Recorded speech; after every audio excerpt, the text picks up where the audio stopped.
অন্য দিনের তুলনায় আজকে একটু অন্যরকম। বলো, আজকে একটা মানে একটু ভালো শাড়ি পরে নিয়েছি, এই যে একটুখানি দরকার আছে, কর্তার সাথে যাব অল্প সময়ের জন্য, আবার চলেও আসবো। উঠে শুধু বাসন মাজার ঘর ঝাড় দেওয়া করেছি, ভাবলাম কাজটা সেরে আসি। তো যাই হোক, আমার ইনস্টায় কিন্তু আইডি রয়েছে, তোমরা যারা ইনস্টায় অ্যাক্টিভ থাকো চলে যেতে পারো, সাধনদা 133, ওখানে রিলস আপলোড করা হয়। তোমরা হয়তো অনেকে জানো, আর যারা জানো না তাদের উদ্দেশ্যে একবার বলে দিলাম। ওই একটা রিলস বানাতে যেতে হচ্ছে বলে, তাই আমার মনে হলো যে কথাটা একবার তোমাদেরকে বলি। তো ও গেছে একটু বাইরের দিকে, মানে বাড়িতেই রয়েছে, তো ও আসুক, তারপর দুজন একসাথে বেরিয়ে যাব। আমার জন্য আজকে ওকে একটু তাড়াতাড়ি উঠতে হলো, তবে অন্য দিন যে ওঠে না সেরকমটা নয়। আসলে আজকে আমি নিজে ডেকে তুললাম, তো ওই জন্য মনে হচ্ছে যে আমার জন্যই উঠলো। তো দেখো, বেরোলাম আর কতটুকু, কাজ সেরে ঝটপট চলে এসেছি। আজকে হলো গণেশ পুজো, তো গণেশ পুজোর জন্যই আমাদের এরিয়ায় একটা পুজো হচ্ছে, তো সেখান থেকেই হালকা মাইকের আওয়াজ আসছে, না হলে আমি কথা বলছিলাম। দেখো এই শ্যুটগুলোতে কথাগুলো তোমাদেরকে দিতে পারিনি। তো আর কি, এবার চলো, সারাদিনে সংসারের চাকা ঘুরতে থাকলো নিজের সেই ছন্দে। প্রত্যেক দিনের মতো কাচাকুচি, ধোয়া মাজা, রান্নাবান্না সবটাই করতে হবে। তো আমি জামা কাপড় ভিজিয়ে রেখেছি, মানে ভিজিয়ে রেখে গিয়েছিলাম, এসে তারপরে কেচে দিচ্ছি। আর বিশ্বাস করো, আজকে এত সুন্দর রোদ্দুর দিয়েছে না, মানে একটা বেলা বিশেষ করে অনেক রোদ্দুর দিয়েছে। বেশি রোদ্দুর থাকলে আর অল্প জামা কাপড় থাকলে আমি তো ছাদে মেলতে উঠি না। যেদিন দেখি যে রোদ্দুরের চাপটা একটু কম আছে আর জামা কাপড়ও বেশি আছে, সেদিন একদম সোজা ছাদে দিয়ে আসি, শুকিয়েও যায়। আজকে আর ছাদে উঠবো না, আজকে নিচেই দিয়ে দেবো। সকালের ভাত বেড়েছি মায়ের জন্য। আসলে মা রাত্রেবেলা রুটি খায়, ওই জন্য সকালবেলাটা এখন ভাতই করে দিচ্ছি দুদিন ধরে। এবার কি বলো তো, একবার খাবে, ওই জন্য সকালে দুপুরে ভাত দিই আর রাত্রেবেলা রুটি দিই। আর কলপার যেহেতু একটা, সেই জন্য আমি কেচে ওঠার পর কাকলি কাচ্ছে। আজকে তো ও আমার থেকে অনেক অনেক বেশি কাচাকুচি করেছে, দেখলাম ছাদে গিয়ে মেলেও এসেছে, বিছানার চাদর, মশারি, অনেক কিছু। এদিকে তো আমি আমার মতো রয়েছি, কাজ করছি, কাকলির মতো কাজ করছে, আর মা ওদিকে ঘর থেকে চিৎকার করে বেরিয়ে এসছে, বলে এই জিনিসটা কে রেখেছে ঘরে। এটা একটা প্যান্টের দড়ি, আসলে এত ভয়ানক দেখতে না, এটা দেখে মনে হচ্ছে ঘরে সেই ফোঁস রয়েছে, বুঝতে পেরেছো তো। তো সেই কারণেই মা আতঙ্কে, মানে কি বলবো, এসে বকাবকি শুরু করে দিয়েছে, বলছে যে কে রেখেছে এই জিনিসটা এরকম করে। তো আমি এখন রান্না করতে বসে পড়েছি, সবে বসলাম রান্না করতে। এ দেখো, একদিকে ভাত চাপিয়েছি আর একদিকে চালটা রাখা রয়েছে, জল ফুটলে চালটা ধুয়ে দিয়ে দেবো। তো রান্নাটা একটু বেলাতেই বসালাম, এখন 11:30 মতো বাজে। বাপির কি ছুটি হয়ে গেল এত তাড়াতাড়ি? বিশাল ব্যাপার তো, অফিস টাইম 11:30টায় কাজ ছুটি। তো আজকে রান্না হচ্ছে ডাল, আলু ভাজা, মানে মুসুরির ডাল, আলু ভাজা, ডিম সিদ্ধ। হয়ে গেল ঝটপট করে, একদম সিম্পল রান্না, আলু ভাজা, ডিম সিদ্ধ, আর তার সাথে রয়েছে মুসুরির ডাল। ঠিক আছে, কমপ্লিট হয়ে গেছে। আর ভাতটাই বা বাদ থাকে গেল, ভাতটা একবার দেখিয়ে দিলাম। ভাতের হাঁড়ির ঢাকনিটা এত গরম না, একদম পুরো ছেঁকা লেগে গেল। তো চলো, এবার আমি বাকি কাজগুলো সেরে নেব। প্রচন্ড হারে মেঘ করেছে, প্রচন্ড হারে, মনে হচ্ছে কি যেন সন্ধ্যের আগের টাইমটায় আমি ভিডিও শুট নিচ্ছি, তাই না?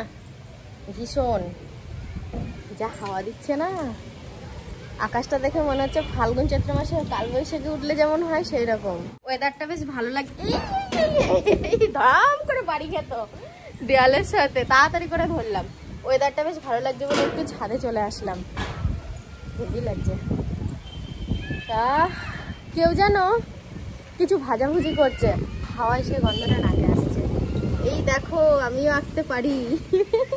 এঁকেছিলাম বসে বসে অনেকক্ষণ আগে। দেখো একটা লাভ এঁকেছি, আর একটা নাম লেখা আছে।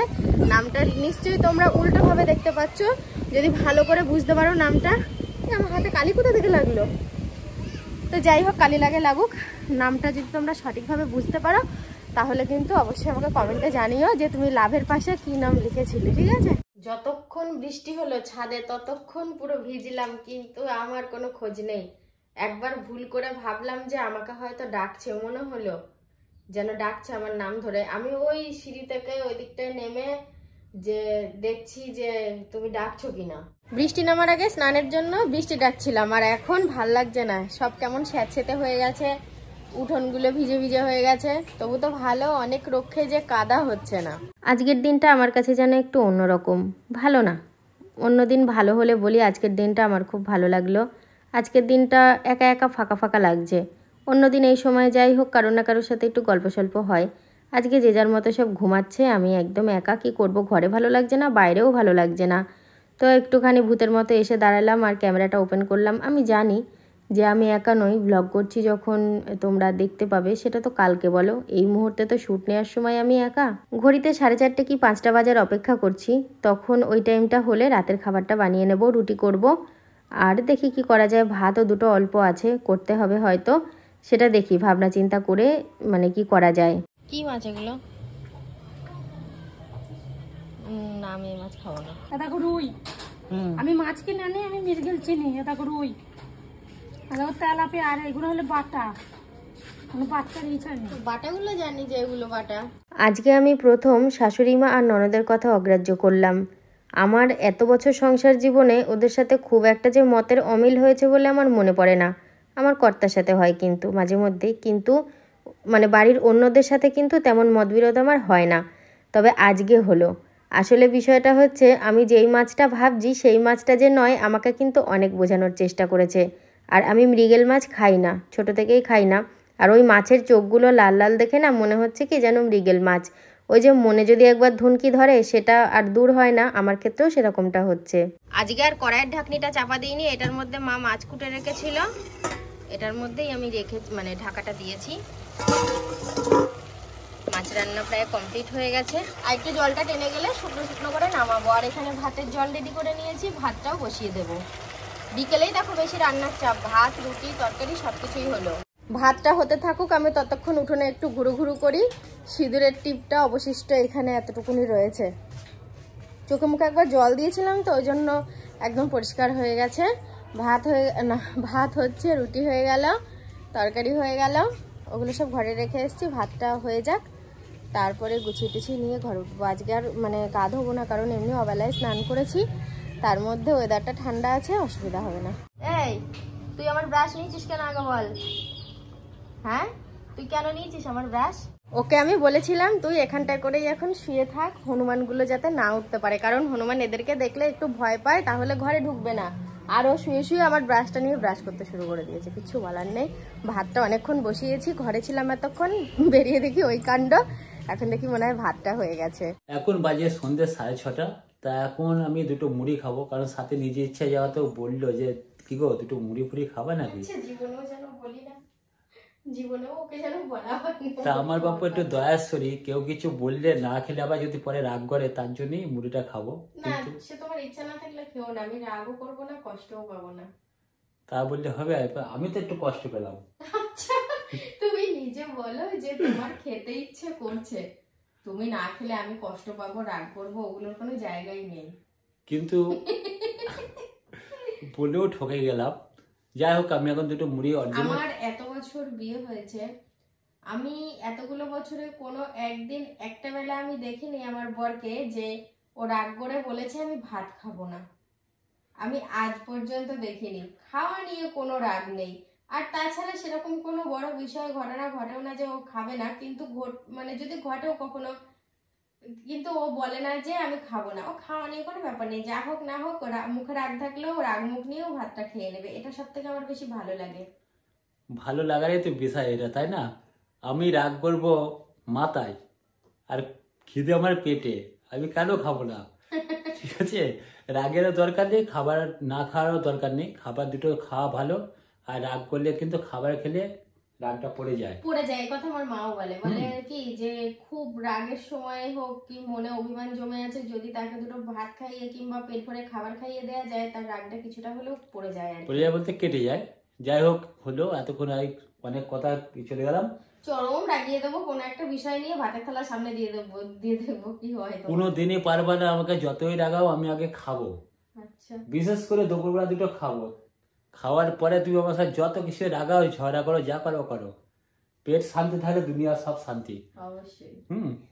তা এখন দুটো মুড়ি খাবো, ঘরে চানাচুর আছে, চানাচুর পেঁয়াজ একটু আদা কুচাই, একটু রসুন কুচাবো, চম্পেস করে মাখিয়ে খাবো এখন। এর আগের দিন আলুর দম করেছিল আকাশ, খুব সুন্দর করেই করেছিল আকাশ। হ্যাঁ, আজকেও ওকেই দেওয়া হবে দায়িত্বটা, দেখি কিভাবে পালন করে। বাইরে টিপটিপিয়ে বৃষ্টি, আর এখানে মেনুতে কি কি তোমাদের? মেনুতে আছে গরম গরম লুচি আছে, আলুর দম আছে, আর বোম্বে ছোলা ডাল আছে। আলুর দমের কালারটা দেখেছো, পুরো একদম লাল লাল ঝাল ঝাল। আলুর দমটাই বেশি ভালো হবে। ভালো তোমার বুনু দিয়েছে, খাও। ভালো হবে না, রেখে দাও। কেন? হ্যাঁ, খাবো না। মানে ও ভেবেছে ভীষণ ঝাল হবে, আবার ডালে লঙ্কা ভাজছে, ওর দু জায়গায় ঝালের সংকেত দেখে ও বলছে ভালো হবে না, খাবো না।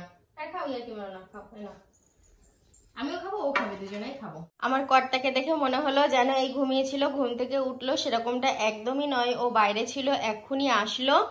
আর এখানে আমিও ভাত তরকারি ঘরে আনার ব্যবস্থা করলাম, রাত্রে এবার খাওয়া দাওয়া হবে।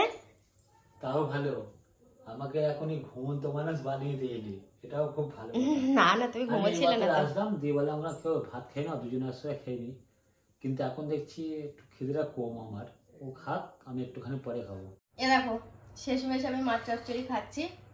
আসলে কি বলতো, আমি খেলাম, আমার ননদ, মা, এরা সবাই এত করে বললো যে বৌমা এটা মৃগেল মাছ নয়, এটা তুমি খেতে পারো। আমি যদি না খাই তাদের কথাটাকে তুচ্ছ করা হবে, সেটা আমার ভালো লাগবে না।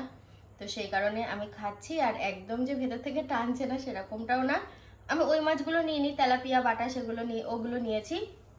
আর বলেছে যখন অবশ্যই ভরসা বিশ্বাস আছে যে ওই মৃগেল মাছ মানে নয় হয়তো।